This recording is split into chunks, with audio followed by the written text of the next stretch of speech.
Today, we're going to go over constructive response answers. We're going to go over the acronym ACES, which is a format to answer constructive response questions in a thorough and accurate way. Okay, so we're going to look at the screen here.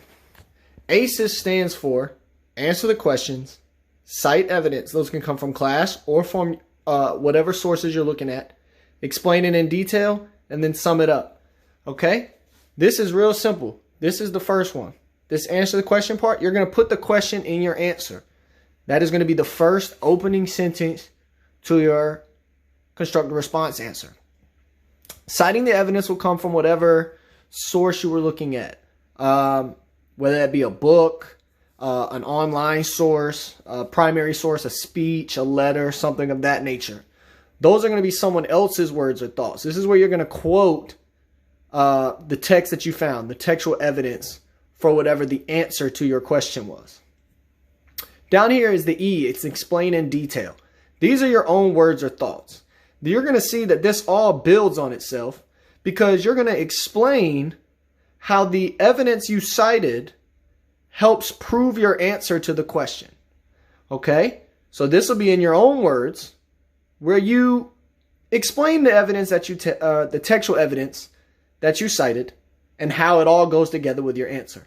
And then down here at the bottom, the S is sum it up. You're going to essentially sum up the answer to your question. Everything you've just talked about. You're going to sum it up in one sentence.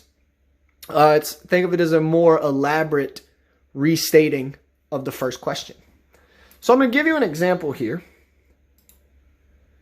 If the question was, why was Martin Luther King Jr. important to history and the civil rights movement? And I've broken down the paragraph into the 4 parts. So the A, the answer to the question. Again, I just put the answer, or put the question in my answer. Martin Luther King Jr. was important to history and the civil rights movement because he was a spokesperson for the civil rights movement, led the March on Washington, was influential in nonviolent protests. 3 reasonings that also answer the question that was asked up here at the top. Citing the evidence. I used 2 sources. I used the HistoryChannel.com article and Martin Luther King's own letter from Birmingham jail. And in 2 sentences, I explained what I got out of those 2, in 3 sentences, what I got out of those 2 sources. According to the History Channel, Martin Luther King influenced future African American leaders through his words and wisdom. History Channel also points out how Martin Luther King led a mass movement to Washington, D.C., culminating in his I Have a Dream speech. Additionally, in his own letter from Birmingham jail, King says it is wrong to use immoral means to obtain moral ends.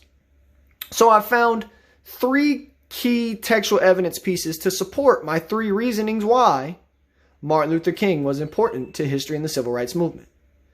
Explaining in detail is where I'm going to put my own explanations for why I cited that evidence. MLK's ability to influence the masses the way he did proves his importance to the civil rights movement. MLK was able to influence not only people of his generation, but of generations to come due to his mentorship of future leaders of the movement. King's multi-generational impact, combined with the success of many nonviolent protests, proves that he was a critical member of the civil rights movement. So again, I took from what I cited and I explained it deeper in my own words and tied it all to my answer to the overall question. And then, like I said, you're going to sum it up at the end, which is essentially a restating of your first sentence, but kind of more thorough.